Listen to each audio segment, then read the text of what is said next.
तो मित्रों, आज हम जानेंगे माँ ब्रह्मचारिणी की कथा। माँ दुर्गा का दूसरा रूप है माँ ब्रह्मचारिणी।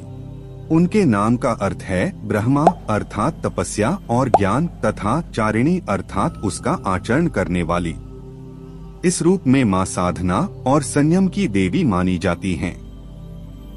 पौराणिक कथा के अनुसार सती जब यज्ञ की अग्नि में प्राण त्याग कर देह छोड़ देती हैं, तब वे अगले जन्म में हिमालय की पुत्री पार्वती के रूप में जन्म लेती हैं। पार्वती बचपन से ही भगवान शिव को पति रूप में पाने की इच्छा रखती थीं। नारद मुनि ने उन्हें बताया कि शिवजी को पाने के लिए उन्हें कठोर तपस्या करनी होगी। तब पार्वती ने निश्चय किया कि वे तप करके ही भगवान शिव को पति रूप में प्राप्त करेंगी। उन्होंने वर्षों तक कठिन तपस्या की। पहले कई हजार सालों तक वे केवल फल फूल खाकर रहीं।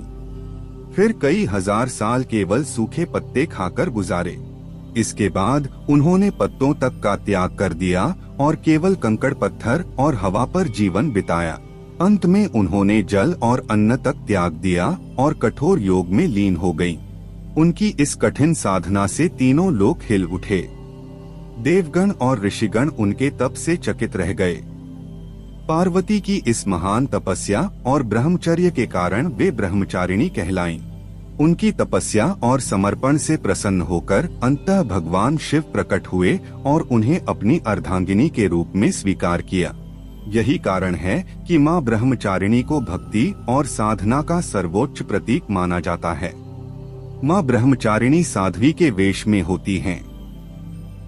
उनके दाहिने हाथ में जपमाला और बाएं हाथ में कमंडल होता है। वे नंगे पांव चलती हैं और उनका चेहरा शांत, गंभीर और दिव्य तेज से भरा हुआ है। माँ ब्रह्मचारिणी की पूजा से साधक को अपार धैर्य, शक्ति और संयम की प्राप्ति होती है। जो भी साधक तप, योग या साधना के मार्ग पर होता है, उसे माँ ब्रह्मचारिणी का आशीर्वाद विशेष रूप से फल देता है। कठिन से कठिन परिस्थितियों में भी वे भक्त को धैर्य, साहस और सही मार्ग प्रदान करती हैं।